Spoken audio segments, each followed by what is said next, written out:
In this video, we're going to tackle a question that is commonly asked by the general public. Are branded medications superior to generics?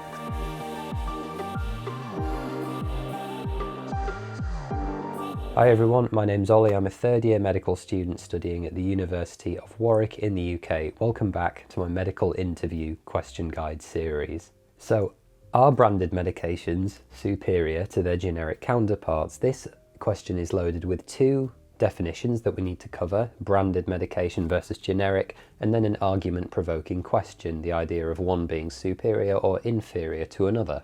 You'll be familiar with branded medications, so these are things that are commonly advertised on TV, come in bright, colourful packaging, can sometimes be very expensive, and tend to be sold more as optional consumables. They're something that you don't buy regularly. So more often than not, when you buy a branded medication, you're actually looking for relief from whatever discomfort you're suffering, rather than an out-and-out cure. A generic medication, by contrast, is the most basic, cheapest version of that same drug. But the key thing to remember, even when you're comparing branded and but the key thing to remember when you're thinking about a branded medication and its generic counterpart is that by definition, they have to be the same ingredients, the same strength, the same dose, and same route of administration, among a whole load of other things. And by route of administration, that means either whether you're taking it as a tablet, it's a fluid, perhaps an injection, you'll take it the same way. But now that we understand that, it seems somewhat perverse that someone would choose to spend more money on a branded medicine rather than a generic one, because they have the exact same effect. This differential, however, the thing that drives this, is linked to the way in which new medicines and new drugs are discovered and then sold. And it's important to remember that all drugs that are going to be taken to market have to go through incredibly rigorous sets of testing and product development. So broadly speaking, that means that whatever you're taking, if it's been licensed for human use and it's available on the market, it's generally going to be safe for normal consumption. So what raises the costs of these branded drugs? Basically, the answer is R&D, research and development, and marketing. When a pharmaceutical company develops or discovers a new drug, they have to take out patents and go through a load of other registration processes to protect their intellectual property, such that no other company can profit off the same drug, assuming that that drug is licensed for medical use. And this seems fair, in the first instance. If you discover something and then someone else comes along and steals your idea, you'd be pretty annoyed if they started selling it when it was your idea and you put in the effort to discover it. That's just how the business of these things works. When a patent is registered, it'll last for a fixed amount of time, which is usually 20 years, after which anyone can make the drug, whether they had anything to do with the discovery process or not. Just for your own reference, it's estimated that discovering a new drug, then successfully developing it and taking it to market where it can be sold, in the current day costs on the order of $1 billion.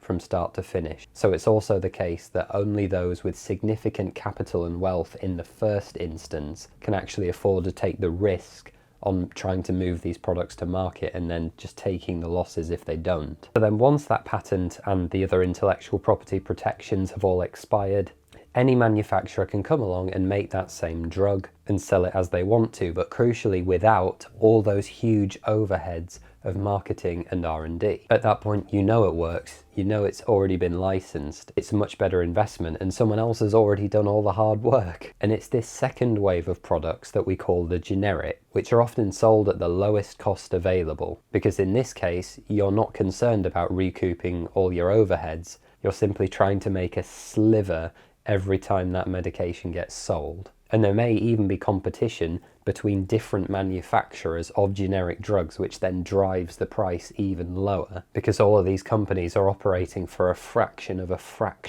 of the money that will be spent on those drugs by wholesale purchasers. And this process is how you end up with a generic drug that can cost as little as 5% as what the branded version costs. And once again, remember that it's all ultimately the same drug, no matter what price you pay for it. And this is why the NHS, for example, if you're a junior doctor or a consultant and you're prescribing a new drug for your patient, you will basically always choose the generic option if there is one available, because that represents the cheapest decision overall when we're thinking about utilitarian use of resources and the idea of justice. But the caveat to that is that certain drugs, even if they are generics, can still be extremely expensive if they're difficult to manufacture or supplies are limited at that particular time. And of course, if there is no generic available, you have to prescribe a branded one if that's what the patient needs, which is important because some medications can be thousands of dollars for one administration, so you've just got to keep that in mind. The last major factor you might want to have a think about is that of pharmaceutical industry price control. This is commonplace across the world,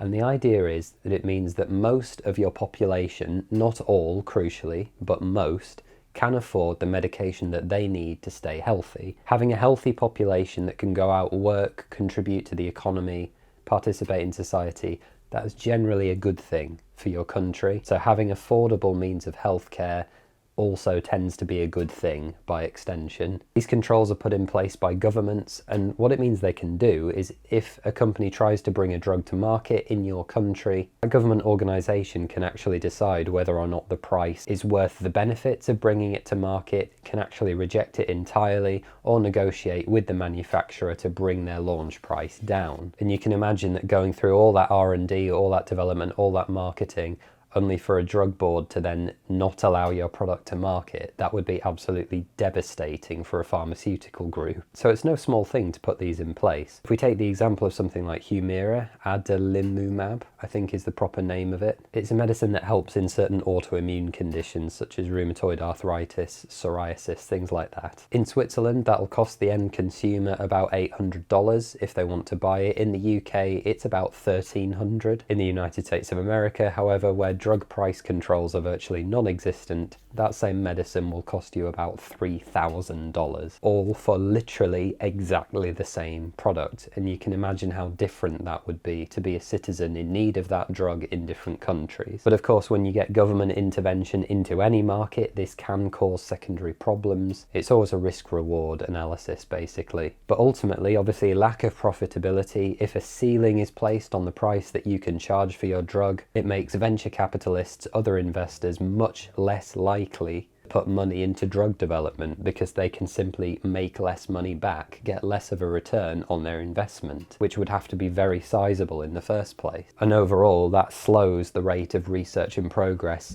in your particular country. This is particularly problematic with something like antibiotics, because a desirable antibiotic that a hospital or a doctor wants to use would have to be cheap enough for the NHS or your health system to deploy en masse, give multiple times to loads of people, so it's got to be cheap. But if the end product has got to be cheap, that means less money for the investor, less investment, virtually no antibiotic development. And similarly, this means that some drugs that would be available in countries with relatively little control are not available in places like the UK. So in America, you can get hold of some drugs that are very effective that you can't get hold of anywhere else, essentially, or you would struggle to anywhere else. And you certainly wouldn't be able to get it through the NHS just due to price, even if that patient would in theory benefit from it. Then the last thing I want to talk about, just purely for your own interest, is that of the PL number, the product license number, which is a code that's given to a particular drug made by a particular manufacturer that has a particular formulation. What this means for you when you're thinking about buying medication, and this is just a money-saving tip and a good bit of advice in general, is that if two medical products, even if they have completely different packaging and come at different prices, if they have the same PL number and it's exactly the same, they are the exact same drug by definition. So if we compare, for example, Benylin cold and flu, like look how pretty it is, it's about £3. Then we compare that with Asda max strength cold and flu capsules. They are the exact same drug with the exact same 3 active ingredients, caffeine, paracetamol and phenylephrine, I think, at the exact same dose. Crucially, you can look that up in the leaflets inside, which are all available online. The Asda one costs less than half as much as the Benylin. It's all a case of marketing. And when you're going forward and thinking about drug prices and thinking about buying medicine for yourself and how the drug market actually works, I think being aware of that is something that's really interesting and really useful. So thanks very much for watching, guys. Please be sure to hit that like button for me, leave a comment, subscribe. Don't forget to go and check out PostGradMedic.com for more free videos in this medical school interview series. If there's things you'd like answering, questions you'd like me to address,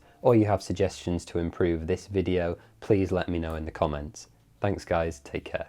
Thanks for watching, guys. There are 3 ways you can support the channel. The first one is to like, comment, subscribe, share this video with a friend. Just enjoy it generally. Second is you can buy me a coffee if you found it useful using my Ko-fi link, which will help keep me awake during the editing process. And then thirdly, you can use my referral link to save 10% off your first year of Complete Anatomy 2020, my favourite 3D anatomy learning tool. Take care, guys, and I'll see you next time.